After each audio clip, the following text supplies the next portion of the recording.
Hey guys, আজকে আমাদের একটা বিয়ে বাড়ি নেমন্তন্ন ছিল আর বিয়েটা ছিল আমার একটা মামার আর আজকে ছিল রিসেপশন। তো তাই আমি তাড়াতাড়ি রেডি হয়ে চলে এলাম। আর বাইরে দেখো গেটটা কত সুন্দর সাজিয়েছে, এখানে ভালোই লাগছে। আর এটা দেখো একটা শাঁখ দিয়ে জল পড়ছে, পরে নিচে ফেনা হচ্ছে। আর তারপরে ভেতর দিকে গিয়ে দেখি দেখো এখানে ফুচকা আর কফি স্টলে কি ভিড়। তাই আমিও আস্তে আস্তে ভেতর দিকে ঢুকে যাচ্ছিলাম। তো ভেতরে গিয়ে আমিও একটা কফি নিয়ে চলে এলাম। তো তারপর কফিটা খেয়ে ভেতরে এসে দেখি এখানে ফটোশুট চলছে তখন। আর তারপরে খাটটা কিরম সাজিয়েছে একটু দেখতে এলাম। তো দেখো কত সুন্দর সাজিয়েছে। আর এই যে খাটের উপর যে জিনিসগুলো রয়েছে সব কনে যাত্রীর লোকেরা নিয়ে এসেছে।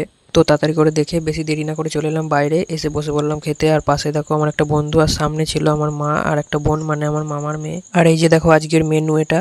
তারপরে খাবারও চলে এসেছে, প্রথমেই ডিমের ডেভিল, তারপরেই দিয়ে দিল নানপুরি আর চানা পনির, তারপরে দিল রাইস আর মাংস। তো গাইস তারপরে খাওয়া হয়ে গেলে আইসক্রিমটা নিয়ে চলে যাচ্ছিলাম। তো গাইস তারপরে বাইরে এসে দেখি এখানে নাচানাচি চলছে। আর দেখো এখানে মামা আর নতুন মামা নাচছিল। তো আজকের ভিডিও এই পর্যন্তই, বাই বাই।